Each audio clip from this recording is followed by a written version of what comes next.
네, 여러분 안녕하세요. 오늘은 요한복음 1장 43절에서 51절까지 말씀 함께 나누겠습니다. 이 요한복음에서 서론이 18절까지가 서론이고요. 19절부터 28절까지 요한의 정체, 그리고 29절에서 34절까지 요한이 예수 그리스도를 베프티즘을 침례를 베풀고 세상에 예수님을 소개하는 내용이죠. 그리고 35절부터 42절까지는 침례 요한이 자기의 제자였던 안드레와 요한을 예수께 보내드리고 또 안드레가 자기 형인 베드로를 예수께 데리고 오는 그런 이야기예요. 그렇기 때문에 이미 이 요한복음 1장 35절에서 42절에 열두 사도의 3명 베드로, 안드레, 요한 이렇게가 부름을 받습니다. 그리고 오늘 본문이 빌립과 나다나엘인데요. 먼저 본문 한번 읽겠습니다. 이튿날 예수께서 갈릴리로 나가려 하시다가 빌립을 만나 이르시되 나를 따르라 하시니 빌립은 안드레와 베드로와 한 동네 베세다 사람이라. 빌립이 나다나엘을 찾아 이르되 모세가 율법에 기록하였고 여러 선지자가 기록한 그 일을 우리가 만났으니 요셉의 아들 나사렛 예수니라. 나다나엘이 이르되 나사렛에서 무슨 선한 것이 날 수 있느냐. 빌립이 이르되 와서 보라 하니라. 예수께서 나다나엘이 자기에게 오는 것을 보시고 그를 가리켜 이르시되 보라 이는 참으로 이스라엘 사람이라. 그 속에 간사한 것이 없도다. 나다나엘이 이르되 어떻게 나를 아시나이까? 예수께서 대답하여 이르시되 빌립이 너를 부르기 전에 내가 무화과 나무 아래에 있을 때 보았노라. 나다나엘이 대답하되 라삐어 당신은 하나님의 아들이시요 당신은 이스라엘의 임금이로소이다. 예수께서 대답하여 이르시되 내가 너를 무화과 나무 아래에서 보았다 함으로 믿느냐? 이보다 더 큰 일을 보리라. 또 이르시되 진실로 진실로 너희에게 이르노니 하늘이 열리고 하나님의 사자들이 인자 위에 오르락 내리락 하는 것을 보리라 하시니라. 예. 좀 많은 내용이 들어있지만 중요한 부분만 몇 가지 얘기를 하도록 하겠습니다. 예수님은 지금 갈릴리 나사렛 사람이시지만 유대 광야 예루살렘 근처 요단강에서 침례를 받으시고 거기에서 초기 제자들을 만나시는 내용이에요. 그러면 안드레, 요한, 베드로, 빌립, 나다나엘 이렇게 5명이 다 갈릴리 사람인데 요 나다나엘은 요한복음 21장에 보면은 가나 사람이라고 되어 있어요. 예, 가나가 이제 2장에 나오는 갈릴리 가나 그 가나인데요. 그러니까 다 갈릴리 사람들이에요. 이 젊은 남자들 갈릴리 사람들이 이렇게 다 유대 광야에 있다는 것은 침례 요한의 그 사역 소식을 듣고 모인 사람들이 가능성이 큰 거죠. 그러니까 침례 요한의 직접 제자가 된 사람들도 있고 아니면 뭐 제자가 되려는 사람도 있고 아니면 어쨌든 그곳에 와서 그런 운동에 참여하는 사람들이라고 할 수 있을 때 그런 분위기에서 예수님이 오셨고 예수께서 이 제자들 5명을 예수님의 제자로 이렇게 아, 공관복음서에 보면은 좀 더 자세하게 제자로 나를 따라라고 부르신 내용이었지만 여기서는 처음으로 예수님을 만나서 예수님이 누구신가를 아는 그런 내용이죠. 그래서 여기 지난주에 나누었던 말씀에 보면은 여기에 메시아 그러니까 41절에 그가 먼저 안드레가 먼저 자기의 형제 시몬을 찾아 말하되 우리가 메시아를 만났다. 그리스도를 만났다. 이렇게 그러니까 예수님은 누구시고 그리고 예수가 만나시는 그러한 제자들 신자들 저와 여러분 같은 사람 누구신가가 여기에 5명의 이름이 나오면서 예수님을 만나는 거죠. 또 여기 45절에 보니까 빌립이 나다나엘을 찾아 이르되 모세가 율법에 기록하였고 여러 선지자가 기록한 그 일을 만났으니 요셉의 아들 나사렛 예수니라 이렇게 되어 있는 거예요. 그러니까 제가 먼저 여러분과 함께 나누고 싶고 강조하고 싶은 것은 예수님은 2000년 전에 이스라엘 사람으로서 갈릴리 지역 출신이고 나사렛이라는 동네에서 잘하셔서 이제 유대의 광야에 나오셔서 침례를 받으시고 메시아심을 드러내셨을 때 그 예수님은 어떤 역사의 한 시점에 한 장소에 한 사람 오신 그런 특정한 특수한 그런 분이에요. 그러니까 예수님은 뭐 어느 시대나 뭐 예수님이 많이 있는 게 아니라 딱 한 분 예수님만 계신 거죠. 그렇죠? 그럴 때 이것을 예수님의 특수성이라고 말할 수 있어요. 뭐 예수님이 뭐 100년에 한 번씩 새로운 예수가 이런 거 아니잖아요. 딱 한 분이잖아요. 그런데 그 예수님을 통하여 단지 이스라엘 사람이 아니라 온 세상 모든 사람, 여기에 사람 이름이 특정된 이 5사람들부터 시작해서 저와 여러분까지 요한계시록 7장 9절에 나오는 각 나라 족속과 백성과 방언에서 부름을 받은 사람들이 예수님을 만나게 되는 거죠. 그렇기 때문에 예수님은 여자의 아들로 때가 되셔서 한 시기에 태어나시고 자라시고 복음을 가르치시고 또 십자가의 대속적 죽음을 죽으시고 장사 지난 바 되셨다가 음부의 모든 사역을 다 하시고 부활하시고 승천하셔서 주님으로 온전히 선포되었지만 그런 특수한 특별성이 계신 분이시면 그분의 복음은 온 세상 모든 사람을 포함하는 그러한 보편적인 복음이라는 것을 우리 이 복음을 통해, 이 말씀을 통해서 다시 확인할 수 있습니다. 그것을 확인할 수 있는 구절이 바로 51절이죠. 또 이르시되 진실로 진실로 너희에게 이르노니 하늘이 열리고 하나님의 사자들이 인자 위에 오르락 내리라는 것을 보리라. 이것은 우리가 요즘 보고 있는 창세기 28장 야곱이 베델에서 잠을 자고 있을 때 사다리 맨 끝에 위에는 하나님이 계셔서 야곱에게 말씀하시고 이 땅에는 야곱이 지금 베델에서 잠을 자고 있다 그 꿈을 꾸게 되는 거잖아요. 그럴 때 이 오늘 본문에서는 바로 하나님이 약속하신 그 인자가 사람으로 이 땅에 오셨고 그 예수님 위에 천사들이 오르락내리락 한다는 것은 바로 이 예수가 이 나사렛 예수가 이 요셉의 아들 나사렛 예수가 이 다윗의 후손 나사렛 예수가 바로 온 인류의 구세주라는 것을 명확히 드러냅니다. 그렇기 때문에 저는 한 사람이 나는 진정한 그리스도인이에요. 하지만 나는 종교다원주의자예요. 종교다원주의라는 것은 하나님은 한 분이시지만 하나님께 가는 메시아는 많다. 하나님이 많이 메시아를 많이 주셨지 단 한 명만 주지 않았다라고 믿는 사람이에요. 저는 그런 사람은 그리스도인이 아니라고 믿습니다. 저 자신도 그런 믿음을 분명하게 배격합니다. 기독교는 분명히 오직 예수 한 분이라는 그 배타성과 동시에 그 예수님을 믿으면 누구나 다 하나님의 자녀가 될 수 있다는 그 보편성을 동시에 가지고 있는 거예요. 그래서 예수님을 믿어도 구원받고 다른 신을 믿어도 구원받고 이런 게 아닌 거죠. 그러나 예수를 믿기만 믿으면 모든 사람이 구원받는 그 내용이 이렇게 처음부터 선포된다고 볼 수 있습니다. 예, 다시 절절히 조금 얘기해 드릴게요. 자, 예수께서 갈릴리로 나가려 하시다. 무슨 말씀이냐면 지금 유대 지역에 있지만 이제 주로 예수님의 사역이 갈릴리 지역에서 많이 이루어졌을 때 갈릴리로 이렇게 가시려고 한다. 가시기 바로 그 직전에 빌립과 나다나엘을 만났다는 이야기가 나오는 거고요. 그리고 바로 2장 1절에 이제 갈릴리 가나 이야기가 나오게 됩니다. 갈릴리로 나가려 하시다가 빌립을 만났다. 빌립을 만나서 그에게도 나를 따르라 이렇게 분명히 그를 부르셨다는 거죠. 빌립은 안드레, 베드로와 한 동네 베세다 사람이라.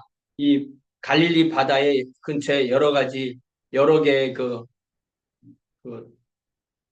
마을들이 이렇게 형성되어 있는데 가버나움도 있고 베세다도 그렇고 갈릴리 그 호수 주변에 있는 그러한 마을입니다.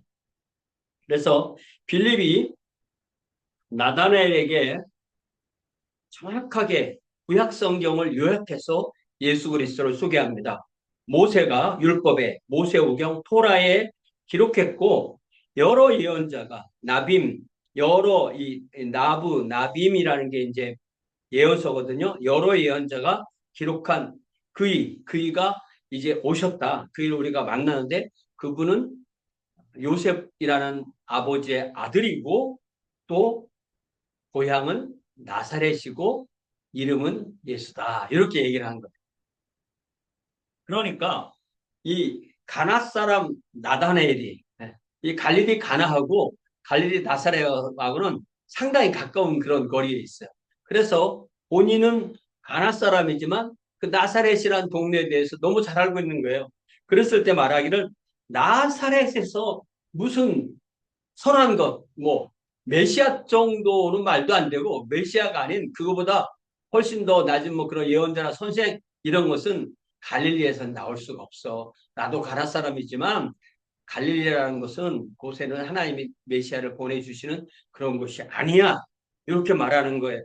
그랬을 때 빌립이 벌써 예수님의 부르심을 받고 예수님을 따르는 사람으로서 긴 말 안 하는 거죠.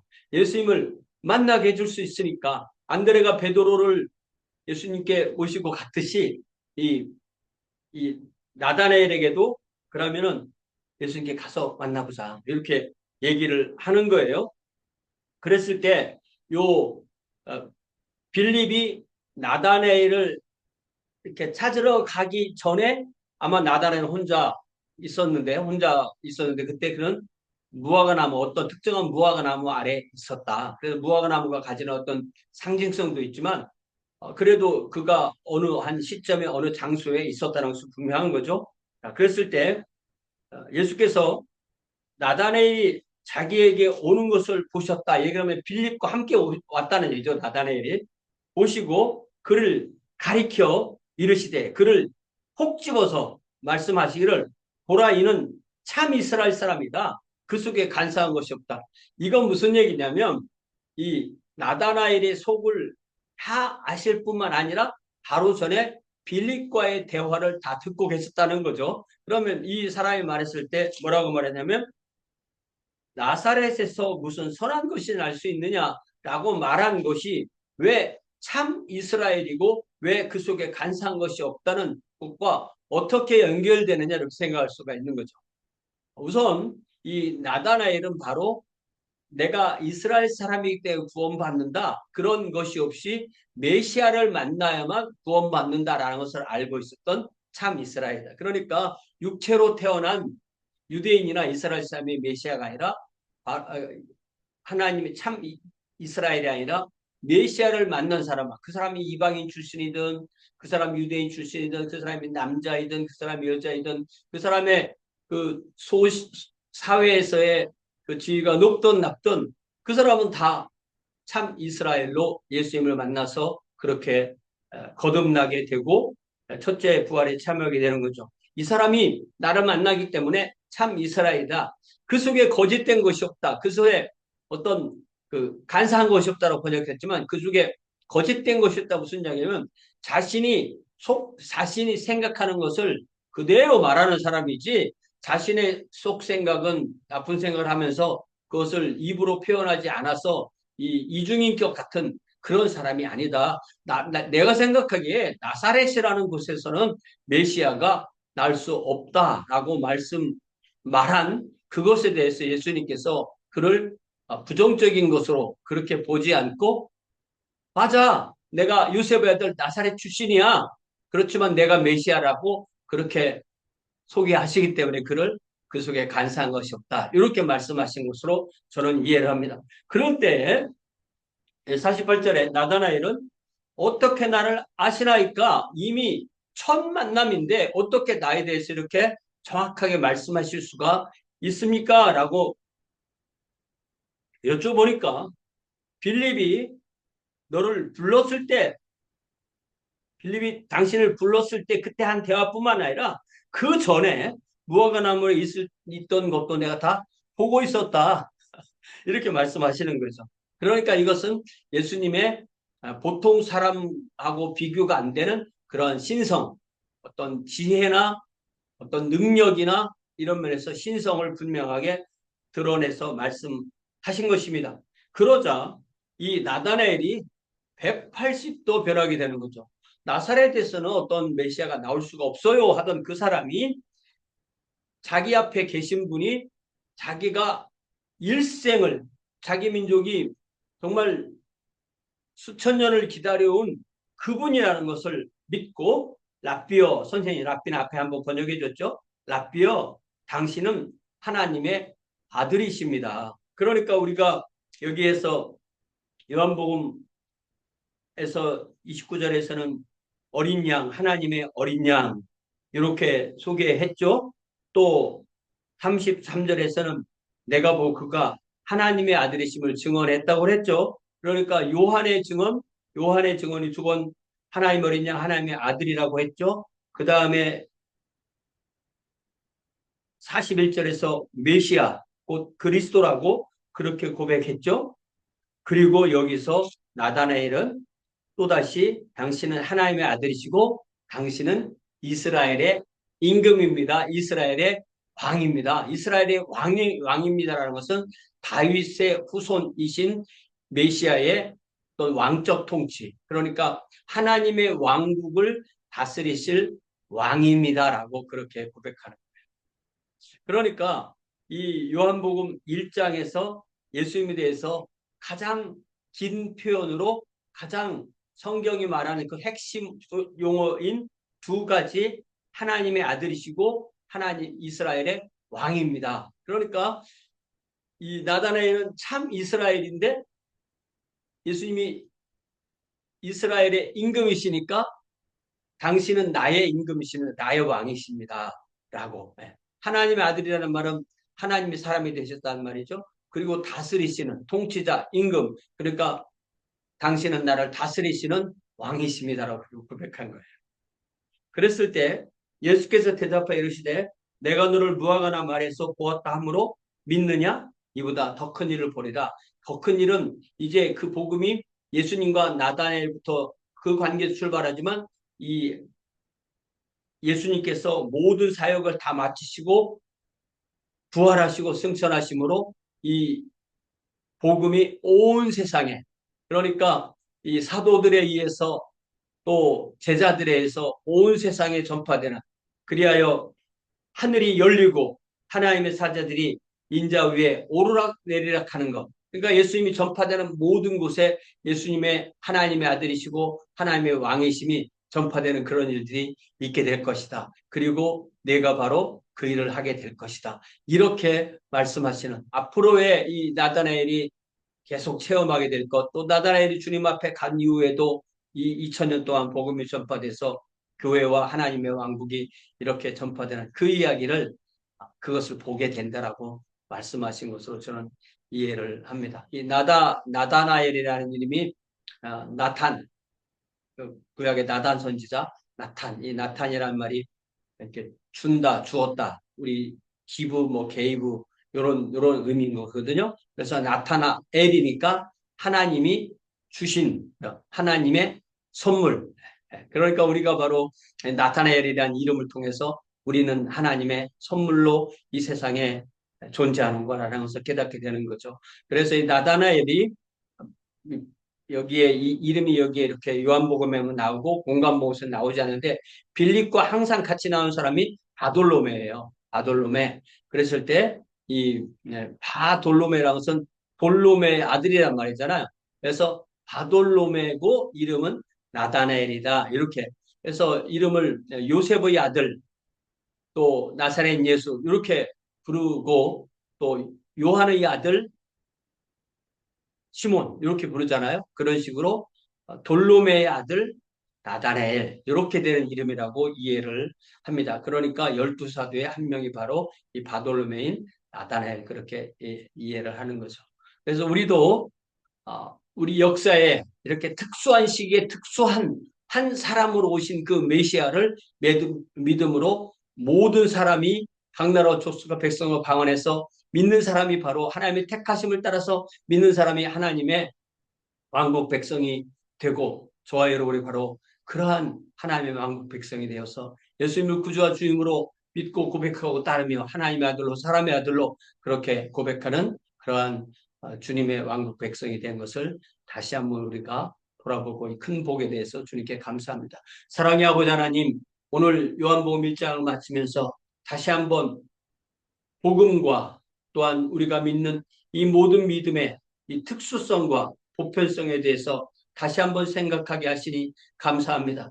예수님은 인류의 역사에 한 시점에 한 민족으로 한 사람으로 또 구체적으로 이 땅에 오셔서 사역하시고 또 복음을 완성하시고 이제 하나님 우편으로 가셨지만 그 예수님은 그렇게 어떤 특수성을 가지신 분이시지만 그분을 믿는 모든 사람은 구원받는다는 하나님의 왕국 백성이 되고 하나님의 자녀가 되고 첫째 부활에 참여하고 거듭난다는 이 무제한적인 보편성을 우리는 동시에 체험합니다. 우리 주님께서 요한복음 1장에서 5명의 제자들을 만나셨듯이 우리 모든 사람들도 개인적으로 만나시고 또한 개인적이고 인격적인 관계를 통하여서 하나님의 왕국 백성으로 살게 하시니 참으로 감사합니다. 언제나 어디서나 부르신 뜻을 기억하며 주님의 자녀로 주님을 드러내는 또한 빛과 소금으로 살도록 복내려 주시옵소서. 예수님의 이름으로 기도하옵나이다. 아멘. 네, 고맙습니다. 돌아오는 주일에 뵙겠습니다.